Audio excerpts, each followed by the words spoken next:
Hola, soy Verónica, ama las aves, y vamos a continuar con el tema que les había prometido, que es sobre qué es el acoso laboral.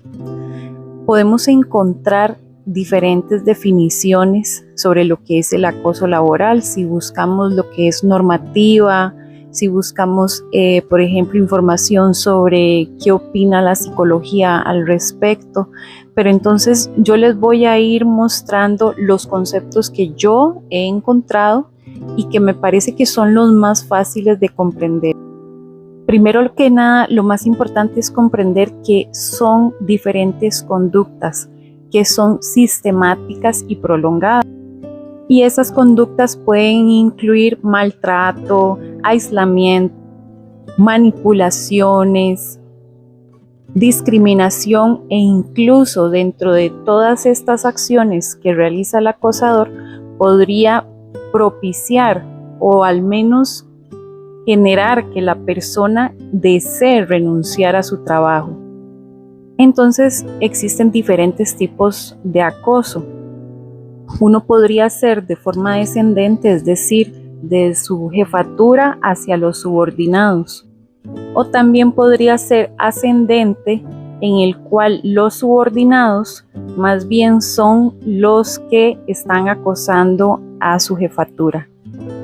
Pero también está el mixto, el que podría decirse que es mezclado el ascendente y el descendente, cuando tanto la jefatura como los subordinados se juntan, por decirlo así, para acosar entre todos a la misma víctima.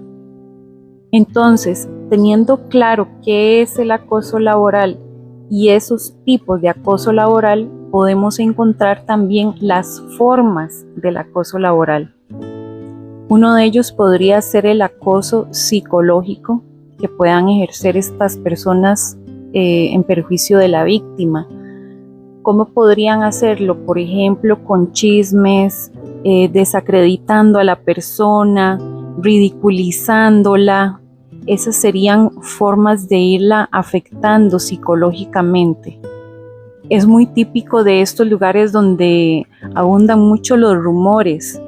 Y ojo, para quienes son jefes en sus trabajos, si una persona siendo jefe permite que esas situaciones se den para una persona, uno de los colaboradores de la empresa o de la institución, si esa persona, esa jefatura permite que eso se dé, significa que entonces también está colaborando para que esas situaciones se vayan dando e incluso se vayan incrementando, porque es la persona encargada de detener esos actos que se están realizando en contra de la víctima. Por lo cual esas críticas destructivas o los rumores que se estén dando acerca de esa persona podrían constituir, si son de forma reiterada, una situación de acoso laboral. Hay otra forma de acoso también que es discriminatorio por raza, por religión, por etnia, que son por esas situaciones muy específicas que las personas, los compañeros de trabajo empiezan a rechazar a esta persona por su religión, por sus creencias, por su raza, por sus, por decirlo así, incluso por sus discapacidades, por su orientación sexual, ¿verdad? Que tiene que ser algo en lo que la víctima se siente que está siendo vulnerado en frente de las demás personas. En el peor de los casos ya podríamos incluso llegar al acoso físico, que es cuando ya se dan agresiones, golpes, empujones, cualquier tipo de contacto físico que no haya sido permitido por la víctima y que le están generando ya una molestia. Pero ojo, que si son tocamientos, abusos sexuales, etcétera, ya eso no es acoso laboral. Ya eso podría ser más bien un delito de abuso sexual, ¿verdad? O podría ser un acoso sexual en el trabajo, que por ejemplo le está diciendo cosas vulgares o obscenas o palabras con doble sentido. Ya eso pasaría más bien a lo que es el acoso sexual. Y también hay otra forma que me parece que es bastante, bueno, digámoslo nueva, pero podríamos pensar que hace muchos años no se daba lo que es el acoso cibernético o el ciberacoso, que es cuando fuera de la jornada laboral su jefatura o la persona que lo esté acosando envía mensajes, envía correos y que en fin lo que utiliza son medios tecnológicos fuera de este horario laboral para seguir perturbando a la persona. Ahora, si quisiéramos ver ejemplos de comportamientos de acoso, podría ser que se dé o una recarga en las labores que tiene la persona, ¿verdad? Si es, por ejemplo, no sé, que tiene que cumplir con una cuota durante el día en las 8 horas de trabajo y le están exigiendo sacar más de esa cuota, por ejemplo, y que yo puedo probar, no sé, de alguna manera que a mí específicamente me están sobrecargando en mis funciones. O podría ser todo lo contrario, que es más bien cuando a la persona que tiene establecida cuáles son sus funciones, le empiezan a quitar tareas. Puede ser poco a poco que le van quitando tareas y se las van delegando tal vez a otras personas sin ninguna explicación, o le dan una explicación que no tiene ningún sentido, que de repente su perfil del puesto dice una cosa y cuando se da cuenta, pasado el tiempo, podría ser que se dé cuenta de que está haciendo menos tareas de las que le competían a su puesto.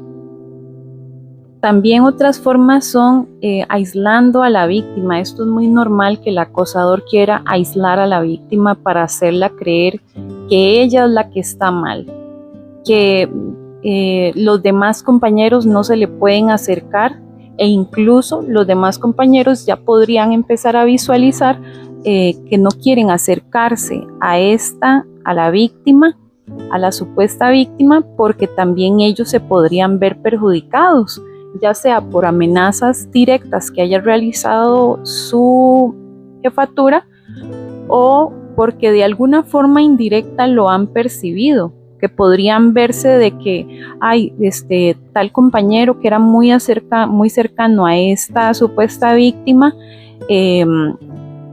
su jefatura le propició algún acto que la hizo sentir mal o le cambió alguna regla de trabajo que la está afectando. Entonces el entorno en donde se encuentra laborando, ese entorno empieza a percibir que con esta víctima no hay que tener contacto porque podrían ser también una víctima más de una situación de acoso laboral. Esta situación en que se aísla la víctima podría ser también de forma concreta, dada por esa persona acosadora, y que específicamente le empiece a decir que no puede tener contacto con las personas. Todos estos actos que son psicológicos a veces son muy silenciosos. Empiezan a darse poco a poco cuando la persona acosadora es muy inteligente, que sabe cómo ir haciendo las cosas sin dejar un rastro, y en el cual la víctima se cree que ella es la que está mal. Es muy interesante ver lo que es el gaslighting. Esto es muy, muy importante de conocerlo. Yo lo llegué a conocer mucho tiempo después de que empecé a considerar de que yo podría ser una víctima de acoso laboral. ¿Qué es el gaslighting? Es cuando lo hacen a uno creer de que una situación se está dando y sí se está dando y que sí se está dando, pero usted dice, no, eso no está pasando, sí, o que te dicen, sí, vos lo hiciste, vos hiciste esto, ¿te acordás que vos hiciste esto? Y usted dice, no, no, es que estoy seguro que yo no hice eso, que yo no hice eso. Con el pasar del tiempo, usted ya empieza a dudar de usted mismo. Usted dice, qué extraño, pero es que son cosas que yo vi. O qué extraño, es que son cosas que yo no hice. ¿Verdad? Que te empiezan a decir que de esas situaciones, ya sean acciones u omisiones, que te están achacando y que después uno empieza a pensar como, seguro yo estoy mal, seguro me volví loca porque no recuerdo que esas cosas hayan pasado. Empieza la víctima a meterse en un juego que es bastante complejo de identificar al principio.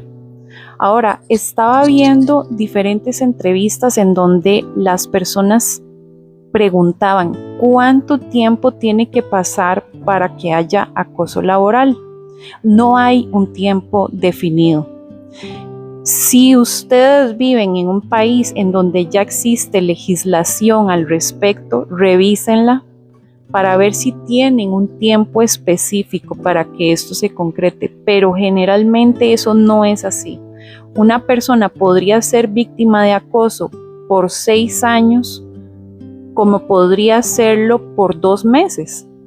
Y los psicólogos concuerdan con esto, que es muy difícil poder establecer cuánto tiempo tiene que haber pasado.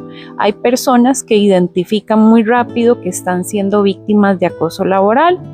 Hay otras personas que tardan más tiempo en identificarlo y puede ser que tarden años y años. Yo creo que esto tiene mucho que ver con la historia de vida de cada persona y me parece que no estoy tan equivocada porque cuando a mí me hicieron los exámenes en lo que fue psicología forense, en esa entrevista sí le preguntan a uno sobre antecedentes. Yo me supongo, y no lo puedo afirmar, me supongo que los antecedentes, la historia de cada persona, tiene que ver mucho con la forma en cómo pueda afrontar el acoso laboral.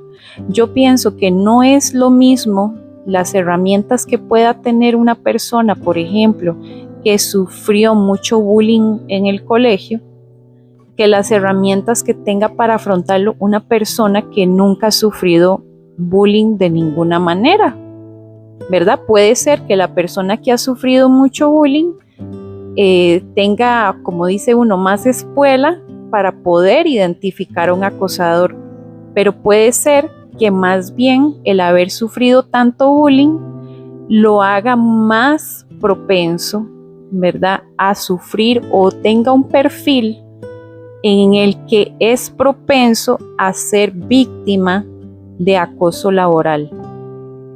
Estas cuestiones ya son de índole psicológica y por eso es importante recurrir a citas de psicología. Si el Seguro Social se las está brindando por este tema del acoso laboral, es súper importante asistir a las citas porque ahí se ve todo ese pasado que uno tuvo, cómo tener herramientas para afrontar lo que está viviendo. O sea, yo les puedo decir a ustedes que la persona que llegó el primer día a la cita de psicología, no, o sea, yo, ¿verdad?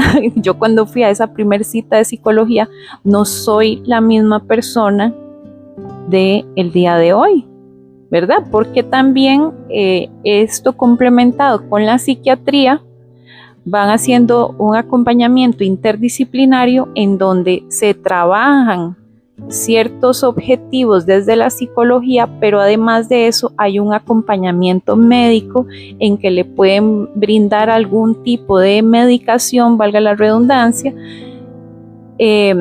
para que se pueda ir trabajando, por ejemplo, en la ansiedad que puede sentir la víctima, los ataques de pánico que pueda estar sufriendo, porque todo este tema de la ansiedad que genera el acoso laboral trae consecuencias psiquiátricas muy fuertes, incluso como yo les he contado, como me ha pasado a mí, que son las consecuencias que yo he sentido en mi memoria, que yo siempre he sido una persona que he destacado por ejemplo, todo lo que son los documentos del lugar en donde yo trabajo, que yo siempre los leo, tengo muy buena memoria, puedo identificar incluso en cuál página, en cuál documento, en cuál directriz, en cuál memorando, en fin, en cualquier tipo de documento yo podía decir en la página tal, en el apartado tal, está tal y tal cosa,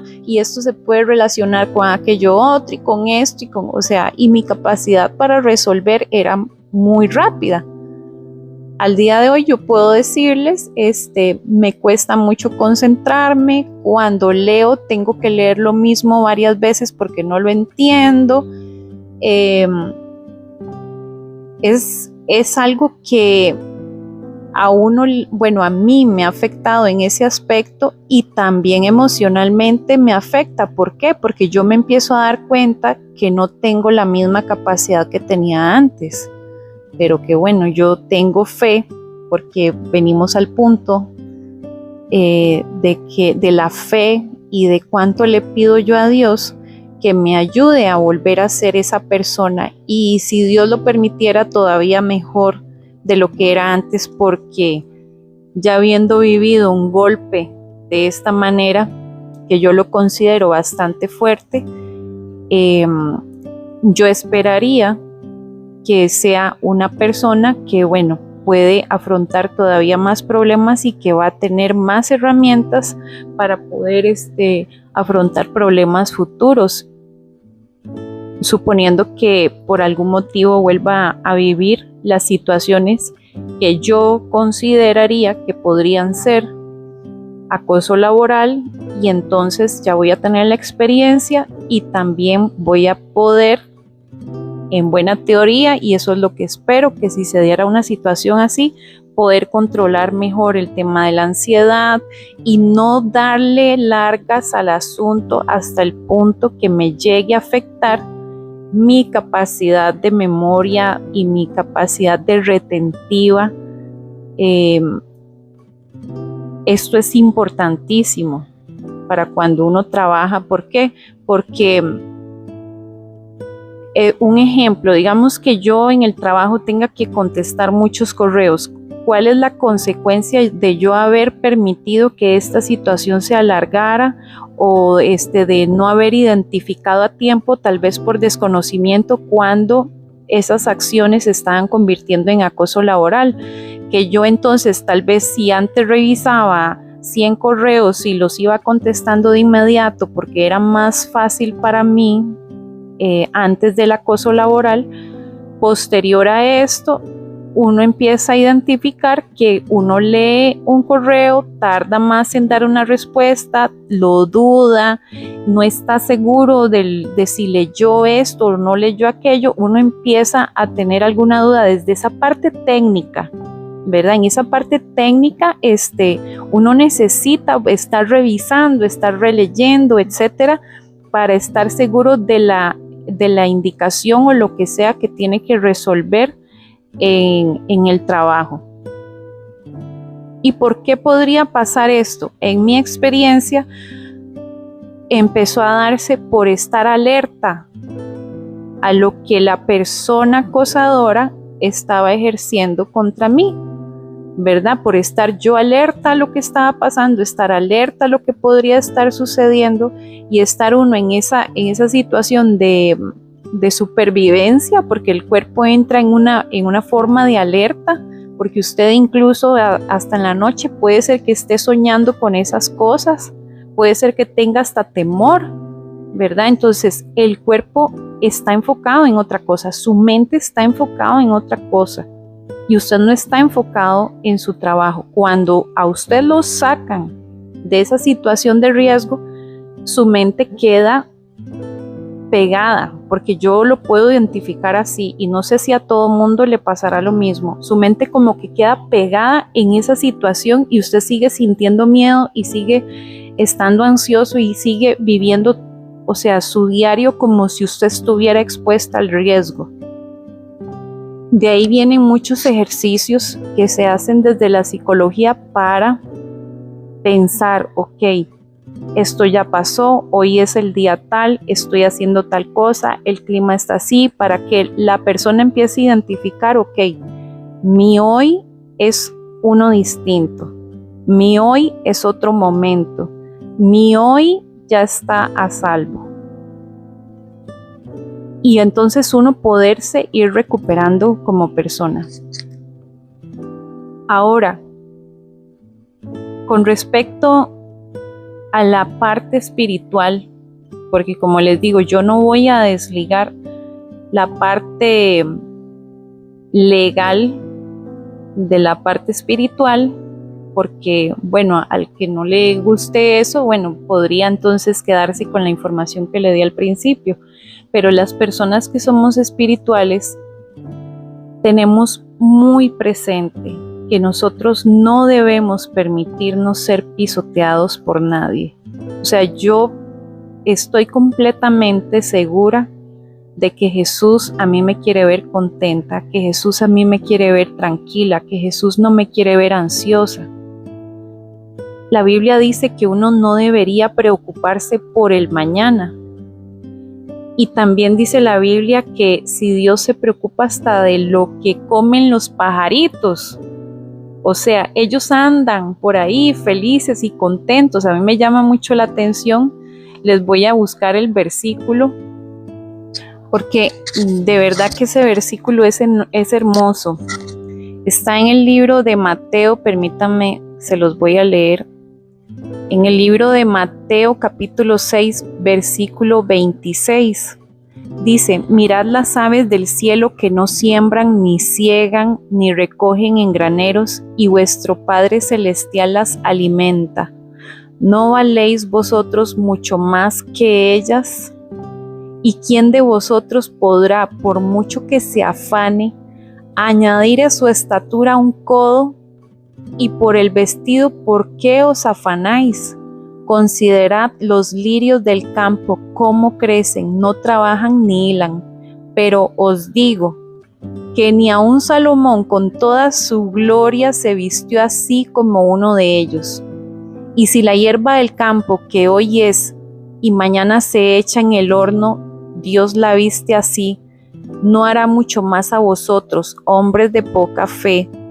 No os afanéis pues diciendo, ¿qué comeremos o qué beberemos o qué vestiremos? Yo creo que esto es una enseñanza muy clara que Dios nos está dando, diciéndonos que tenemos que creer en la provisión divina, que tenemos que tener presente que no importa las circunstancias que estemos viviendo, Dios nos va a proveer. Porque muchas personas no quieren denunciar lo que consideran que podría ser acoso laboral, porque tienen miedo a lo que vaya a pasar, porque tienen miedo a las consecuencias. Algunos porque no quieren meterse en problemas, pero en realidad no se están metiendo en problemas, ya están en un problema y no lo están solucionando de ninguna manera, no están tomando acciones para solucionarlo. Algunas otras personas porque piensan que podrían quedarse sin trabajo y les da miedo, otras personas porque piensan que podrían, a la persona que están denunciando, el acosador, podría tomar acciones contra su persona, quitarle ciertos derechos laborales, etcétera. Pero ¿qué es lo que nos dice la Biblia? Que no tenemos que estar afanados. Yo pasé afanada mucho tiempo mientras pensaba qué hacía y después posterior a cuando decidí denunciar, pero yo les puedo decir a ustedes, nunca me ha faltado algo. Sí se han disminuido, por supuesto, las cosas que yo podía obtener antes a lo que obtengo ahora se ha disminuido mucho. ¿En qué sentido? En que, bueno, puede ser que si una persona tiene una incapacidad que le llegue menos salario, o puede ser que se han disminuido otras cosas, por ejemplo, mi contacto social, ¿verdad? El contacto que podía tener con otras personas, que eso me llenaba mucho. eso también se empezó a disminuir, y no se disminuyó a partir de la denuncia solamente, se disminuyó desde que empecé a vivir el acoso laboral. Entonces sí hay muchas cosas que se pueden ver afectadas, pero Dios nos va a proveer de todo. Cuando uno empieza a abrir los ojos, y ojalá que uno tome la decisión de denunciar para salir de ese foco de riesgo, porque una vez que se denuncia, el juez tiene que dictar ciertas medidas cautelares para proteger a la víctima, por supuesto.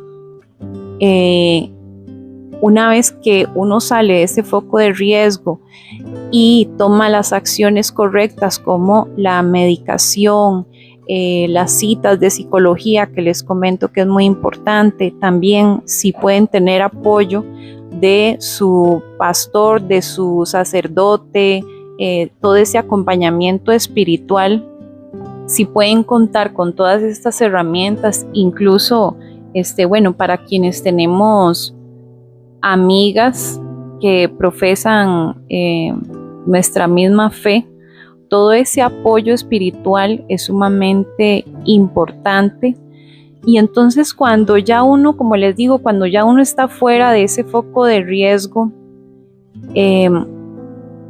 y después de todas estas intervenciones y ayudas que uno puede recibir, uno ya empieza a ver todo lo que sucedió, y uno se impresiona de cómo Dios lo ha cuidado a uno. La relación con Dios de verdad que tiene que ser siempre. Siempre uno tiene que tener una relación con Dios.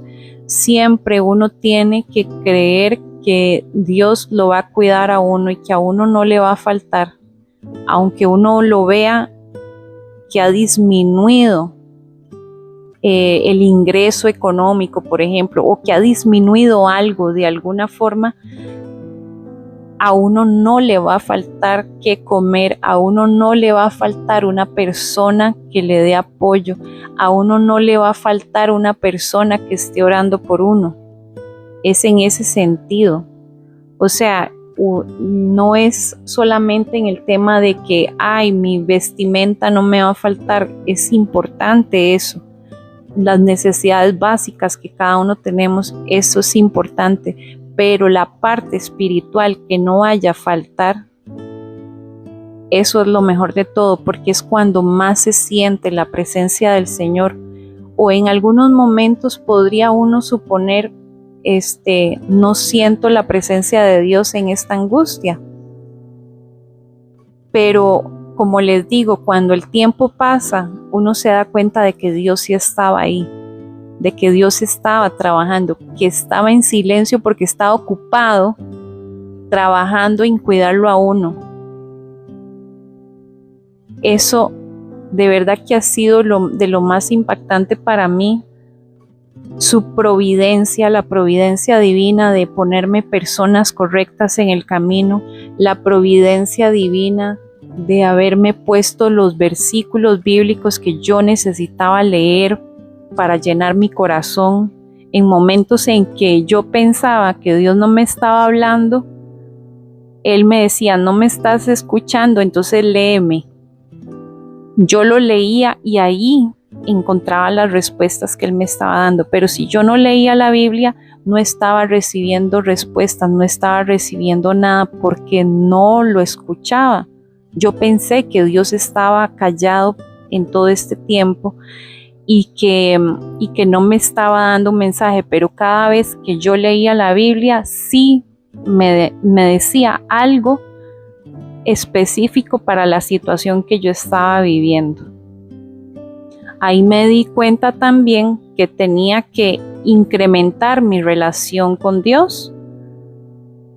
No lo sé, tal vez Dios me sacó de esto a propósito para que empezara a incrementar mi relación con Él, lo cual ha sido algo maravilloso para mí, porque poco a poco, conforme fue creciendo mi relación con Él, empecé a descubrir muchas cosas sobre la grandeza del Señor y que todo esto que estoy viviendo no se trata de mí.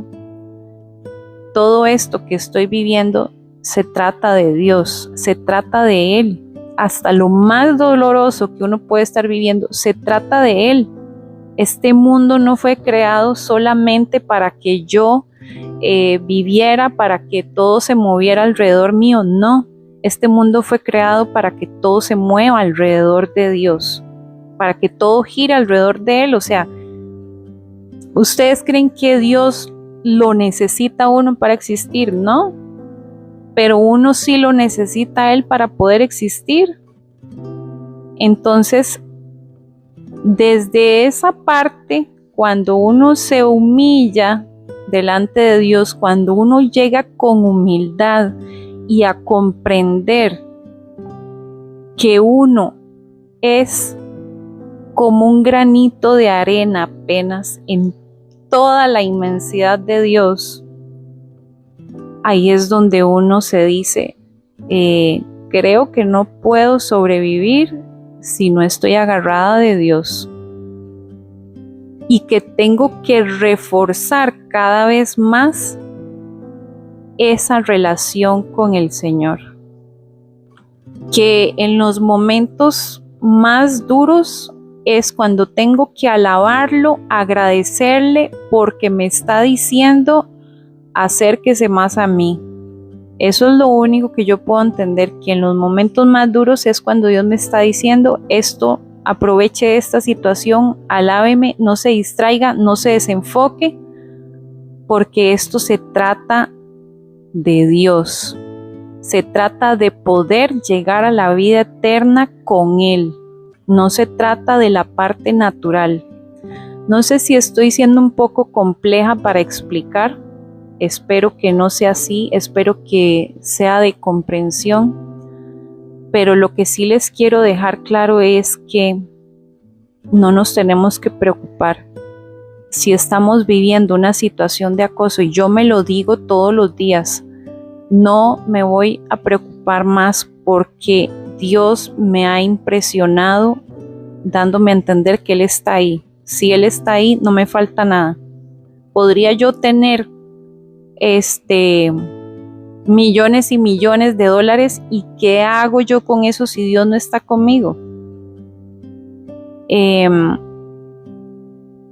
Esa necesidad constante de algunas personas de no involucrar a Dios en sus vidas es preocupante, porque entonces para el día de su muerte, ¿para dónde van a ir?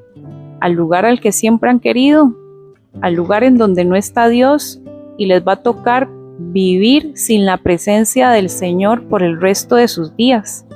Y eso sí va a estar feo, porque ahí ya no hay esperanza de absolutamente nada. Entonces,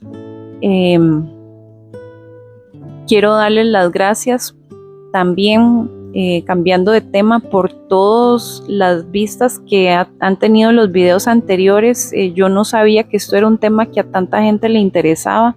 Estoy impresionada también de todas las vistas que tienen y de lo bien recibidos que han sido mis videos. Gracias por las oraciones, por las cosas que me han escrito. Eso me motiva muchísimo.